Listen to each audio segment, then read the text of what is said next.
Mesdames et messieurs, bonsoir. Soyez les bienvenus pour cette nouvelle édition de notre journal des 22 heures. Au sommaire de l'actualité.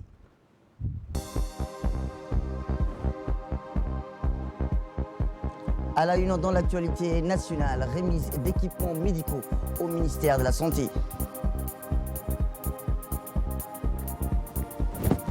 Et enfin, dans l'actualité internationale, c'est officiel, Joe Biden est officiellement le candidat du démocrate pour les élections américaines.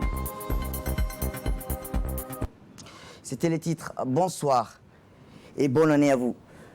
À la une dans l'actualité, le président de la République, son Excellence Ismaël Omar Guelleh, à l'avènement du Nouvel An musulman, forme le vœu davantage de bien, de développement et de prospérité à ses compatriotes.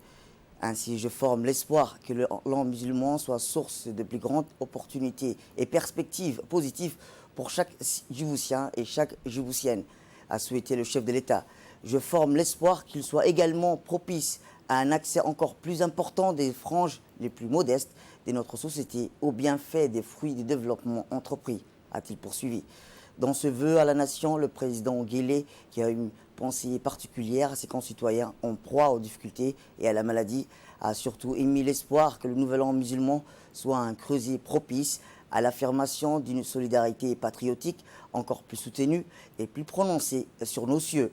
Puisse Dieu raffermir les valeurs de fraternité et d'entraide particulièrement répandues chez nous afin que les Djiboutiens continuent toujours d'appréhender les plus grands défis et les aléas de la vie sous le signe de l'unité, de la cohésion et de l'épreuve partagée, a-t-il imploré.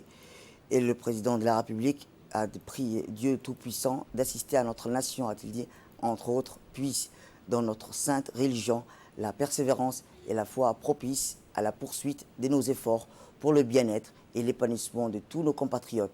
Fin de citation. Eh bien, comme le reste des pays du monde musulman, la République de Djibouti célébrera demain, jeudi 20 août 2020, à l'occasion du Nouvel An musulman 1442 hégérienne. En cet important événement historique, les musulmans du monde entier se souviennent de l'immigration bénie du prophète Mohammed, que paix et salut soient sur lui, et Médine, où il a établi le premier État islamique. À cet égard, les ulémas du pays ont souligné l'importance tangible du calendrier hégérien, car c'est un outil qui aide les musulmans à déterminer les dates du culte. Ils ont également indiqué que la date Hijra est un symbole d'identité à l'histoire islamique, car les grands événements historiques islamiques sont liés au mois Hijri. Dans une déclaration faite à la télévision nationale, les ulémas ont parlé de l'importance d'utiliser la date hégérienne qui a été initiée par l'imam Omar ibn Khattab, que paix et salut soit sur lui. Ils ont également profité de cette occasion pour adresser leurs vœux au président de la République, son Excellence Ismaël Omar Guelleh, et à la première dame présidente de l'Union nationale des femmes djiboutiennes, Mme Khadra Mohamed Haït, ainsi qu'au peuple djiboutien à l'occasion du Nouvel An hégérien 1442, en demandant à Dieu Tout-Puissant de perpétuer la sécurité et la stabilité dans notre pays. Et retour à Djibouti, où c'est communiqué de l'ambassade de la République de Djibouti et représentant permanent auprès de l'Union africaine et doyen général du corps diplomatique accrédité en Éthiopie, M. Mohamed Idriss Farah, a tenu cet après-midi une réunion d'urgence du Conseil de paix et de sécurité de l'Union africaine, le 941e session, en sa qualité de président du Conseil de paix et de sécurité. En attente pour le mois d'août 2020, ont pris part à cette réunion le commissaire de l'Union africaine à la paix et à la sécurité, M. Smail Chergui, le représentant de l'Union africaine pour le Mali et le Sahel, Pierre Bouya, le représentant permanent de la République du Mali auprès de l'Union africaine, M. Fafré Kamarale, et le représentant permanent de la République du Niger auprès de l'Union africaine, en sa qualité de président de la communauté économique des États de l'Afrique de l'Ouest, la CEDEAO, M. Zakariou Mega. Le Conseil de sécurité a en outre pris note du communiqué du président de la Commission de l'Union africaine, Moussa Faki Mohamed, sur la situation en République du Mali du 18 août 2020, dans lequel il a fermement condamné la détention forcée du président du Mali, Ibrahim Boubacar Keïta, et le Premier ministre Boubou Cissé et d'autres membres du gouvernement malien, et appelle à leur libération immédiate. Le Conseil de paix et de sécurité a réaffirmé l'engagement inébranlable de l'Union africaine à respecter la souveraineté de l'unité, l'intégrité territoriale du Mali, ainsi que la solidarité de l'Union africaine avec le peuple et le gouvernement du Mali, et condamne fermement le changement anticonstitutionnel du gouvernement au Mali intervenu le 18 août 2020 qui complique davantage la situation sur le terrain, en particulier la mise en œuvre de l'accord de paix et de réconciliation pour le Mali issu du processus d'Alger signé en 2015, ainsi que les efforts actuels de lutter contre le terrorisme et la criminalité transnationale organisée dans le pays. Il a également décidé de suspendre immédiatement la participation de la République du Mali aux activités de l'Union africaine jusqu'au rétablissement de l'ordre constitutionnel normal dans le pays, conformément aux instruments pertinents de l'Union africaine, en particulier l'acte constitutif de l'Union africaine, le protocole relatif, ainsi que plutôt à la création du Conseil de paix et de sécurité de l'Union africaine, la déclaration de Lomé 2000 sur les changements anticonstitutionnels du gouvernement et la charte africaine des élections et la démocratie et de la gouvernance, ainsi que le cadre d'Ilzouani pour le renforcement de la mise en œuvre des mesures de l'Union africaine dans les situations de changement anticonstitutionnel du gouvernement de 2009. Aussi, le Conseil de paix et de sécurité a félicité et soutient pleinement la CEDEAO pour les efforts soutenus déployés au Mali, en vue d'aider les acteurs maliens à trouver une solution consensuelle, pacifique et durable à la crise actuelle dans le pays. Et se félicite ainsi du communiqué de la CEDEAO 18 août 2020 et demande à la CEDEAO de déployer rapidement tous les efforts nécessaires pour établir l'ordre constitutionnel normal au Mali. Enfin, les États membres du Conseil de paix et de sécurité ont décidé de rester activement saisis de la question. Rappelons que cette réunion a vu la participation aussi de Mme Mouna Jamali, deuxième conseillère, M. Moussa plutôt Jamali, deuxième conseiller, et Mme Wafa Qasim Ali, conseillère en charge de la Conseil de paix et de sécurité à l'ambassade de la République de Djibouti en Éthiopie. Et ce deuxième communiqué qui nous est parvenu du ministère de l'Intérieur, que la journée de demain, 20 août, sera férié, chômé et payé à l'occasion de la fête du Nouvel An musulman. Et profitant de l'occasion, le ministre de l'Intérieur adresse ses meilleurs vœux et de bonheur et de prospérité, de paix au peuple djiboutien, ainsi qu'à la communauté étrangère résidente en République de Djibouti. Et enfin, ce troisième communiqué qui nous est parvenu du ministère du Logement, suite à la manifestation organisée devant les locaux du ministère du Logement par un groupe de personnes mal intentionnées qui ont étalé des vidéos mensongères sur les réseaux sociaux, le ministère du Logement s'arroge le droit d'apporter des éclaircissements dans ce communiqué face à ces situations de plus préoccupantes. En effet, il est vrai que des personnes ont été victimes, il y a plusieurs mois, d'une arnaque de la part de deux individus malveillants qui se sont arrogés une fonction fictive en usurpant par la même occasion l'identité de la Roulos et la Fondation pour le logement, IOG. Ces personnes ont naïvement déboursé des sommes sans exiger des preuves et des documents légaux émis par les services agréés de l'État. Cette arnaque a occasionné des pertes financières pour ces victimes ayant déboursé des sommes importantes pour des promesses d'obtention des parcelles ou des logements inexistants. Il nous faut préciser que les victimes, par le biais de leurs avocats ainsi que par la Roulos, ont engagé des poursuites judiciaires contre les malfaiteurs. L'affaire est entre les mains de la justice depuis. Par ailleurs, pour compenser les préjudices subis par les victimes, le président de la République, M. Ismaël Omar Guelleh, souhaite, à titre humanitaire, les aider en leur octroyant des parcelles. Pour ce faire, le ministère du Logement s'est attelé à préparer les documents nécessaires. Les représentants des victimes ont été reçus dès que le souhaité par les services du ministère. Mais il faut savoir que la liste des personnes victimes de cette arnaque n'a pas été arrêtée définitivement, puisque le dossier est toujours en instruction devant la justice.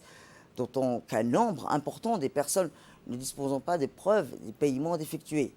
Dès la première réunion avec la ministre, les représentants du groupe ont affirmé la présence de nombreuses personnes qui se réclament victimes alors qu'on n'a réellement rien déboursé.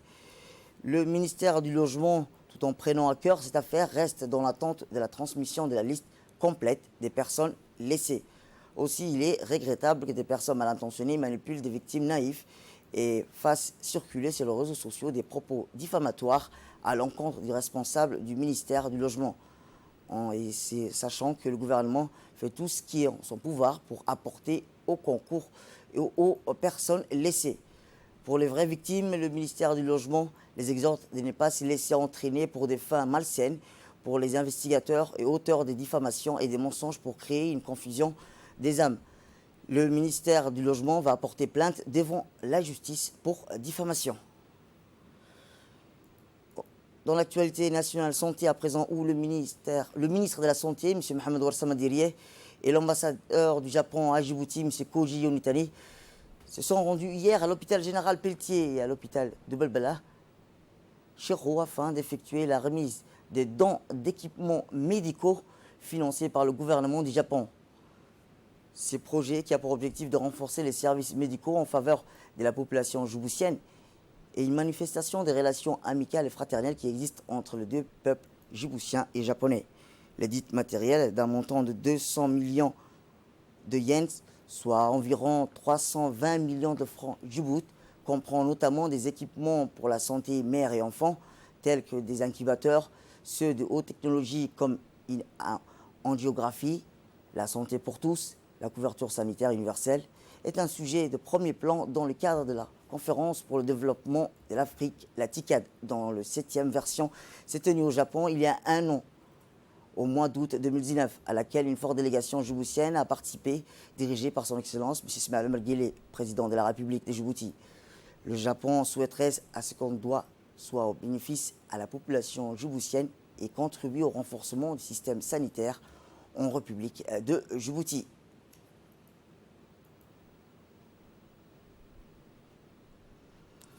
Direction dans la région de l'Unité, où le bureau régional de l'ONG Ar-Rahma International de l'État du Koweït à Djibouti a procédé hier à la pose de la première pierre du projet de construction du village Al-Bahrain 2 dans la localité de Chekhalti de la région de Kil. Financé par le comité des activités caritatives affilié à l'association Islah du royaume de Bahreïn dans le sous-district de Cher, dans une région qui entre dans le sud du pays. La cérémonie de pose de la première pierre a eu lieu en présence du préfet de la région, Al Moussadar, du président du conseil régional, Abdelrahman Younis Arreh, ainsi que du directeur du bureau régional de l'ONG Ar-Rahma à Djibouti, M. Abdelghani Ismaël Al-Quraishi, en outre des notables de la localité de Chekhalti. Ce village qui compte 60 logements, qui est considéré comme le 8e du genre pour le bureau régional de l'ONG Ar-Rahma à Djibouti, s'inscrit dans le cadre des programmes de la Fondation Droit au logement, créé par le président de la République, Ismaël Omar Guelleh, dans le but de permettre à tous d'obtenir un logement décent. Il convient de noter que le comité des activités caritatives affilié à l'association Islah du royaume de Bahreïn avait auparavant financé le projet de village Bahreïn dans le quartier de Cité Nassib de la commune de Belbela, qui a été inauguré par le président de la République, rappelons-le, il y a 3 ans de cela. Dans un bref discours, le président du conseil régional a souligné que l'ONG Ar-Rahma International de l'État du Koweït est l'une des premières organisations arabes à avoir pris l'initiative d'accompagner les efforts du gouvernement djiboutien pour fournir un logement convenable aux familles nécessiteuses. Abdelrahman Younis Arreh a ajouté que ce village et d'autres villages modèles qui ont été construits par cette ONG contribuent à garantir les besoins de base en leur fournissant les services nécessaires.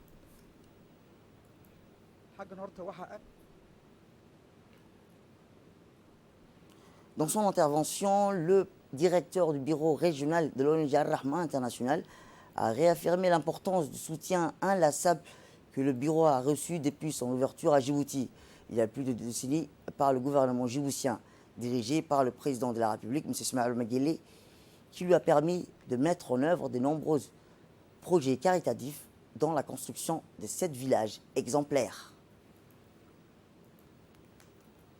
À son tour, le préfet de la région d'Ikil, M. Al Moussadar, a félicité les habitants de la localité de Chekhalti d'avoir choisi leur région pour être les bénéficiaires de ce projet unique qui contribuera, a-t-il dit, sans doute à résoudre le problème du logement et à améliorer les conditions de vie des familles pauvres et ceux à revenus limités. Réunis ce matin pour assister à la pose de pierre du village de la dotation de 60 logements reçus par le village de Chekhalti.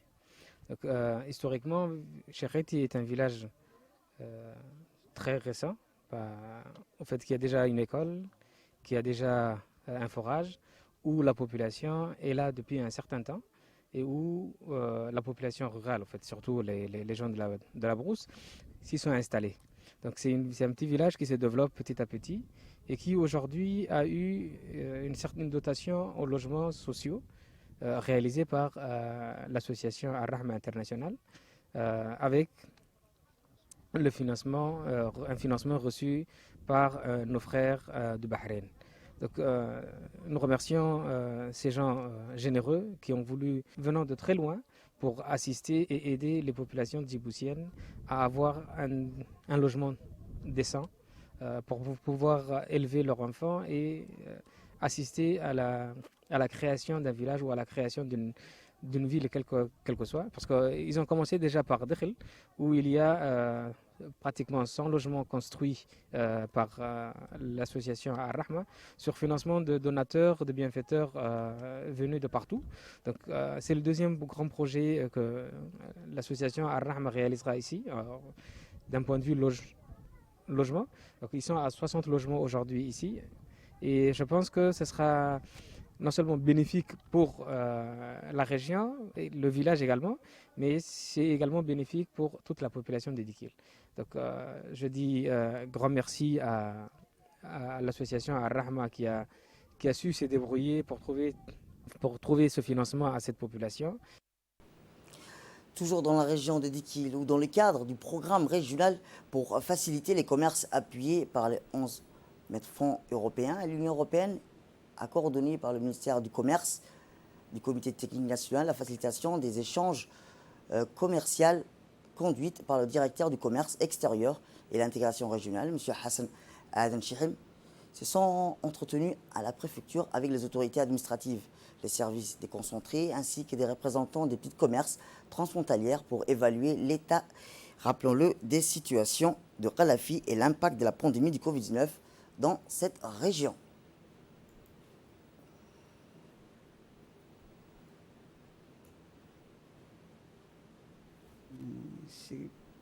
Je peux dire, c'est quelques difficultés que rencontrent nos concitoyens. Comme tous les autres pays de par le monde, la République de Djibouti a été affectée par la pandémie du Covid-19 et le corridor de Djibouti n'a pas été épargné par les effets directs et indirects.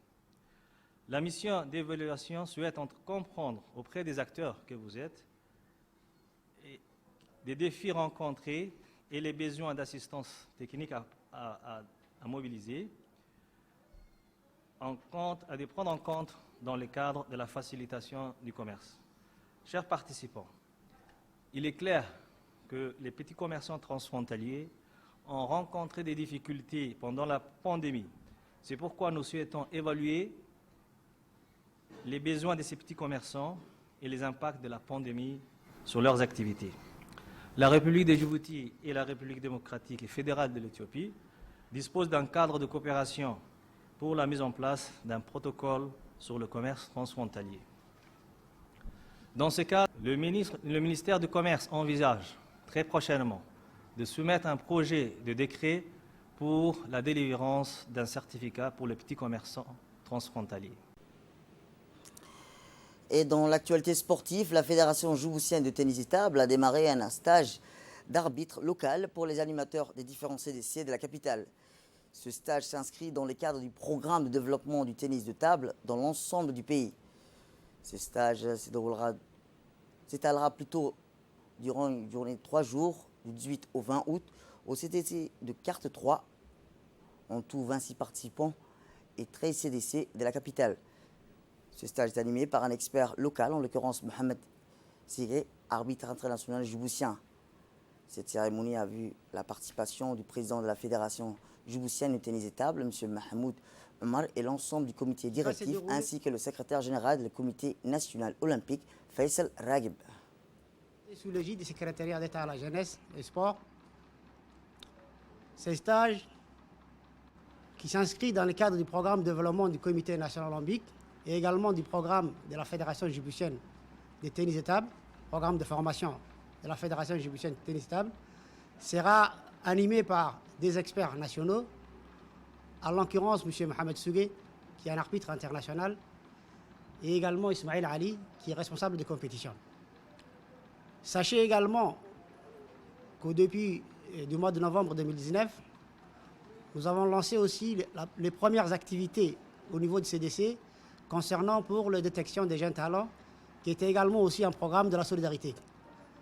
Donc à l'issue de cette détection, il y a eu des jeunes qui ont été sélectionnés et qui ont bénéficié de 2 mois de formation. Aujourd'hui, c'est au tour des arbitres. Donc l'objectif, c'est de donner au CDC une autonomie de vers leurs activités. Donc c'est très important. Et Inch'Allah, très prochainement aussi, on va organiser un stage pour les entraîneurs.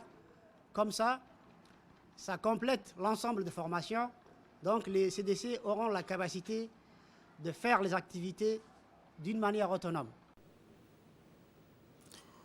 Fait divers cette fois-ci où les criminels perpétrés par des bandes de plus en plus violents et de plus en plus organisés, le commandement du groupement judiciaire de la gendarmerie a instruit des unités opérationnelles à rester à l'écoute de la population et à démanteler ce genre de réseaux avant que ceux-ci ne prennent davantage d'ampleur.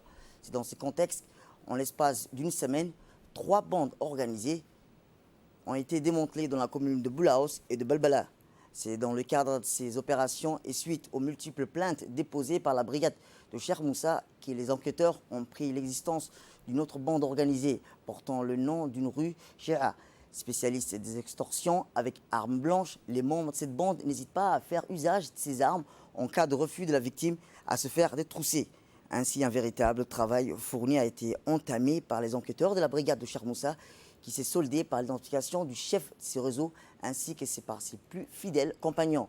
Le 17 août 2020, à 6 heures, les opérations d'interpellation ont été lancées, sachant la dangerosité plutôt de ces individus. Le renfort du groupement mobile a été sollicité. À l'issue de cette opération, 5 individus dont le chef du réseau ont été interpellés et placés en garde à vue.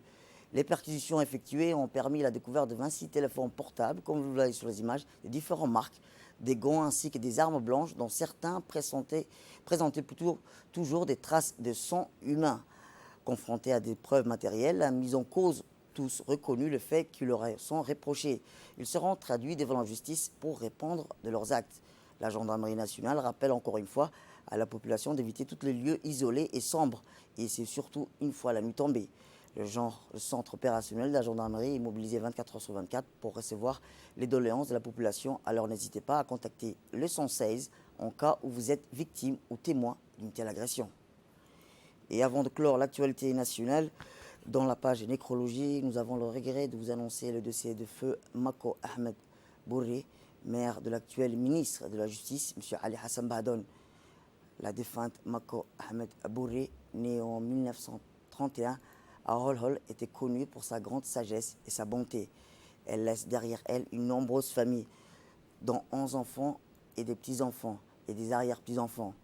En cette circonstance douloureuse, partageant la douleur de la famille du feu Mako Ahmed Bourri, la direction de l'ensemble du personnel de la radio-télévision de Djibouti adresse leurs condoléances les plus attristées à toute sa grande famille et notamment à son fils Ali Hassan Bahdoun, ministre de la Justice.